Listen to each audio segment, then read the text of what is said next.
Man, it's a lot of stuff that Mace and Usher know that they ain't telling about Diddy. There's a lot of stuff that they know. Can you imagine, bruh?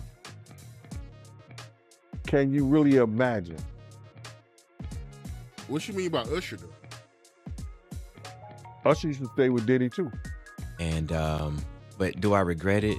For the fact that he wants to be called Cinco. Right. I know that he probably has some, something with it. But I'm like, hey, you know what, though? Do what you want, man. You're a dad now. Would you ever send your kid to Puffy camp? According to a man, Usher, he's saying that Usher gave him herpes and wants Usher to turn over his medical records. I moved to New York City, and I lived with Sean Puffy Combs for a year. That's the crazy thing. Now, that was L.A. Reid's idea, right? We're sending you over to something called Puffy Flavor Camp. There you go. To learn Flavor Camp? Yeah, Flavor that's Camp. what it was called. And you're going to go to Puff Daddy's. He's going In the 90s, do you understand what that's like? Puffy's place was like just filled with chicks and orgying like nonstop, right? No, not really. I mean, but hey, it was curious. I got a chance to see some things. Is Usher finally standing up for himself? But we come from a very homosexual era of hip hop as well. There was a radio personality once upon a time. Her name was Wendy Williams, and she was practically burned at the stake for talking about such. And now it's all come full circle. There were many situations, none of which to talk about, but there were many situations back in the day in my career, and it's all coming full circle now. So these artists, they're getting in that because that's their ritual, that's their rite of passage to get to the next level. They just videotape it. Then when he in the meeting, they give him the contract. They play the video of him getting by like 3 niggas. Everybody in the music industry that you see that's successful is a homosexual. So you go, so they get high, they get intoxicated, and they have transvestites come in the ass. They have transvestites come and videotape this shit. Recently, several celebrities have come forward with unsettling accounts involving rapper and music mogul Sean Diddy Combs. Chris Brown, Wendy Williams, and Gene Deal have all made statements, but Cassie has gone further by filing a lawsuit against Combs. Now, Usher is shedding light on his own troubling experiences with Diddy during his youth, revealing disturbing grooming scenarios that are shocking the public. Yeah, but you were 13. What were you I seeing? went there to see the lifestyle, right? And I saw it, and it was, but I don't know if I could indulge and understand what I was even looking at. It was pretty wild. So nobody tried to, some woman didn't come along. I didn't say that. Okay. I didn't say that. What I did say is that there were very curious things taking place, and I didn't necessarily understand it. Biggie Smalls was there. Biggie Smalls was there. Lil' Kim, Craig Mack. All these people are hanging around. Yeah, man. Faith Evans, Jodeci, Mary J. Blige. They didn't know nothing about this shit. Usher first caught Diddy's attention when he was just 14 years old. The record producer signed him to Bad Boy Entertainment almost immediately. My brother right here from day one, we used to wake up and, pause, but like that's how. Back in the days when he was like 10 and I was a little bit older, his older brother, we used to fight over the Frosted Flakes. Take your time with him. Breathe it in. Yeah, they yours, but we gonna see this for you. This ain't for nobody else but you. You take your time, boy. I see you. Fly ass motherfucker doing Vegas. You were in the kitchen eating all my cereal. From there, Usher was ushered into the world of fame and luxury under Combs' guidance. Diddy took on a mentor role, having Usher live with him as part of an intense training and so-called mentoring program. I was having a good time, you know what I mean? Does he have you doing any chores? Are you doing dishes at all? I mean, to keep you humble somewhat? Or are you just like, can you stay up till 4 a.m. with them and party? I mean, I could. I actually stayed up longer than them. And do you have money? What's going on? I mean, I had like per diem. I had like, what like a living. Life. Yeah, it's pretty crazy. 14 years old. You're a dad now. Would you ever send your kid to Puffy camp? Hell no. In a 2012 interview with Oprah Winfrey, Usher opened up about the darker side of his early career. He revealed that, while still a teenager, Combs exposed him to adult themes including drugs and wild parties, experiences that deeply affected him. and it was hard. There were a lot of things I seen, and a lot of positions that I think I was put in where I had to make very, very tough decisions in my life about who I would be. I was 13 years old, and being 13, having that type of exposure, yeah, it was cool to go to Howard Homecoming with Puff. It was great to be able to go to Club USA or the Supper Club, with Puffy in that time, or the Tunnel. But these are places that a 13-year-old probably should not be. Most kids will be excited about it. Most kids are trying to figure out, how to be around, hot girls, pretty girls. I'm around grown women, and I'm seeing them do things and have experiences that I'm not quite ready for. And I think that he was just trying to show me the lifestyle.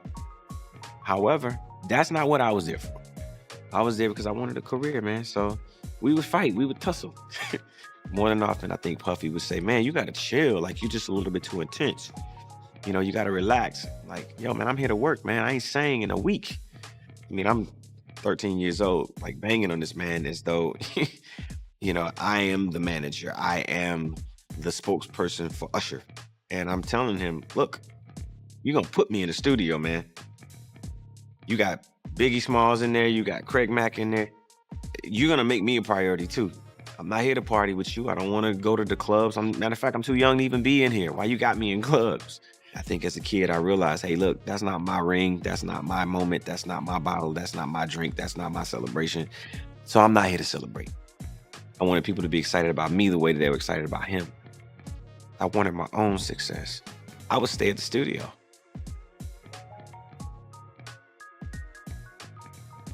All of what I could absorb from being an artist, being around other performers like Mary J. Blige, Jodeci, I'll Be Sure at the time, Missy Elliott, Timbaland, all of these people, I would just absorb every bit of what I could get my hands on.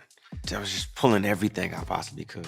There was a lesson in all of it. There was something to pull from it all because I got a chance to see a glimpse of the lifestyle, a glimpse of the idea of what it was to be successful. And part of all of this is really, if you can see it, then you should believe it. Usher admitted that he felt immense pressure to engage in behaviors he was not emotionally or psychologically prepared for. While he regrets some of the choices he made, he said he acted based on what he knew at the time. Former Death Row executive Reggie Wright Jr. has recently come forward to support Usher's claims, validating his experiences. Keep telling y'all that I've been battling with this homosexuality way before all this came out. Y'all be, you motherfuckers like always saying, and you too, John, Reggie be lying, Reggie making up. But if y'all go and listen to my videos before, y'all see I done spoke on all this bullshit before. Been telling y'all, Puffy Combs is a fucking homosexual. Any man sitting paying a motherfucking meal to come and watch him have with his girl is a weirdo. Now I know y'all be like, well, you don't watch porn, you don't watch porn. No, number one, I don't pay a motherfucking man to come and watch me or let me watch them and a man. I mean, a girl. I ain't gonna pay no man to do that. And generally, if I'm watching porn, it's girl on girl. That's just my taste. But yeah, that's crazy. But I've been telling y'all that but when you have to have these females around, you gotta hide that crazy fantasy. Y'all got Gene done told y'all. The nigga going to buy plugs. Females that play with dildos and plugs and all that, they want their own. They want that broken out brand new or new for you niggas that don't know. You go break out a that you've been having laying around the house or something like that. Bitches be like, yeah, get that shit away from me. You better break it out of some plastic. How I know? I used to date. Don't do that no more. I am a happily married man now. But that's how that goes, y'all. That's how that goes. Puffy is a weirdo. I'm telling y'all he's a weirdo. But now that it's out, everybody else can benefit from the stories. But Gene been telling y'all. That's one thing I give him credit for. He been telling y'all. He ain't been saying no words like I just harshly said it. But, dude, man, I'm dude, it's gonna come out. Usher, somebody gonna come out and tell y'all these stories. It's just a matter of time. Usher also criticized Combs for being a poor role model. He felt the need to break away from Diddy's influence to forge his own identity and career path. He expressed that he no longer wanted to feel like someone else's slave. Because as a result of being around that man, Sean Puffy Combs, I don't sleep to this day. I have a problem sleeping to this day. I got it from him. I mean, this is a dude who just never slept. He's probably the first one to get up and the last one to go to sleep. So at the age of 8, 9, I began to ask myself, like, what am I gonna do with my life? Who am I gonna be? Am I gonna be a teenager who sleeps on my mom's couch, looking for, a menial job that, will at least give me enough to just pay for gas to get there and from every day? Nah, I want to do something that I feel is going to take my mom out of here and hopefully put us in a better situation. Why is Usher speaking out now? His statements come as more industry figures expose long-standing issues in the music business. Fellow rapper Maze recently reignited the conversation by publicly confronting Diddy over unpaid publishing rights dating back more than 20 years. Maze accused Diddy of exploiting young artists through unfair contracts and manipulative behavior. That's really good. Let me take my shades off. Now, I could say this because it's not something I didn't say to him. Puff, how do I want to say this? Me and Puff was like, I felt like I did more than I got credit for, more than I got paid for. You felt or did you do that? Because you said felt. Okay, let's clear that up then. You saying you feeling that? No, we're going to keep it with, because I'm trying to be nice. I never got paid what I was worth, and I never got the respect I was worth. So this thing that I got for Puff is more like, you trying to keep me here. I'm not here. All my peers is up here. All my peers are bosses. When it's time, just like somebody raised somebody up, they did work with you, they go from your little man to maybe A&R to something else. He just kept trying to keep me right here, like he didn't want me to grow at anything. And to anybody, is that gonna bother you? Yeah. Especially if I'm producing the work. Yeah. Puff would go out and party, and I would be in the studio writing the records, and then I just come back and say, he'll say this is his part or that is his part. But I was the person there creating it all. Right. And then, from the lyrical standpoint, where somebody did a beats, and even More Money, More Problems, I came up with that. I came up with the beat too. And I said, Stevie, we need to do this beat and do it like this. So just imagine all of these moments that are taken from you, the records, the beats. You ain't getting the money, you ain't getting the publishing, you ain't getting the respect. And I don't think you're like that. No. So that became really frustrating for me because I'm looking. You don't think you like that? What that mean? I don't think you would like that.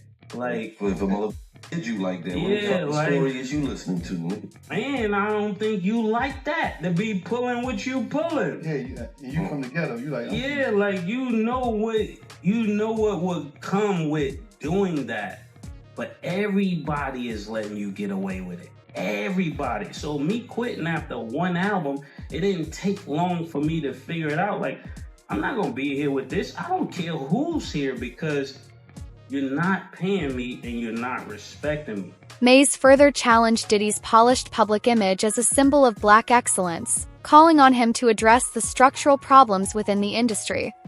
Supporting these concerns, Justin Bieber's experience mirrors those of Usher and others. Usher discovered Bieber on YouTube in 2009 and introduced him to Diddy. According to Bieber, Diddy gave him expensive gifts like a Lamborghini and invited him to exclusive parties.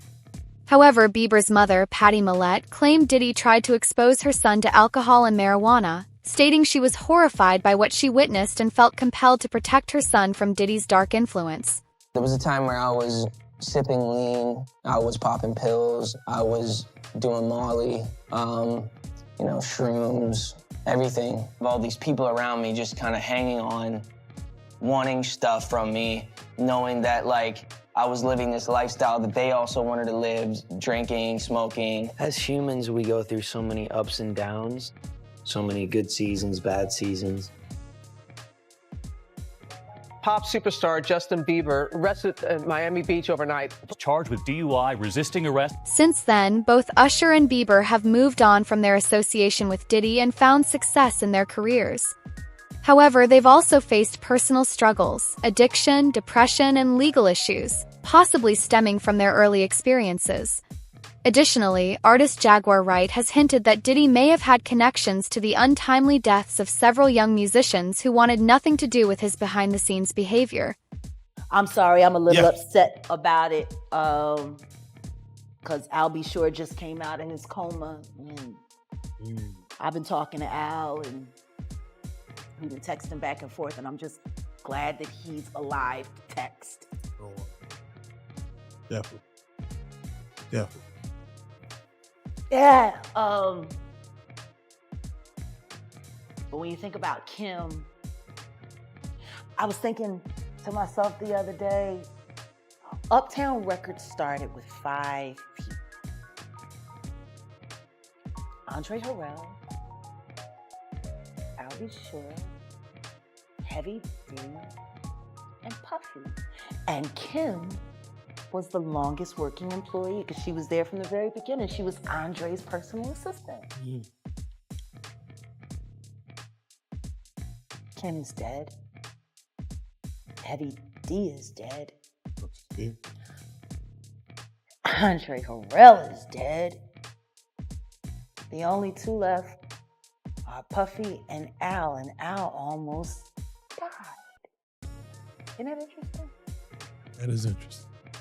Heavy D was found dead, face down in the heart attack. Andre Harrell, heart attack. Kim died from pneumonia, but there's the first coroner's report that said that she died. It was ruled a homicide, and they found toxins in her body to prove that she had been poisoned. You know, they have poisons that create heart attack and pneumonia-like symptoms. And then right after that, Al had a meeting, and I was going to meet up with him because we were in Vegas, and then the next thing you know, you want to know what they all had in common, though? The survivors and the late of Uptown Records, they were all writing tell-all books. Andre was writing a book right before he died. Heavy D was working on a book before he died. Kim Porter was working on a book before she died. And Al B. Sure was working on the documentary of his life. And then he goes into a coma. Has Puffy ever been in a coma?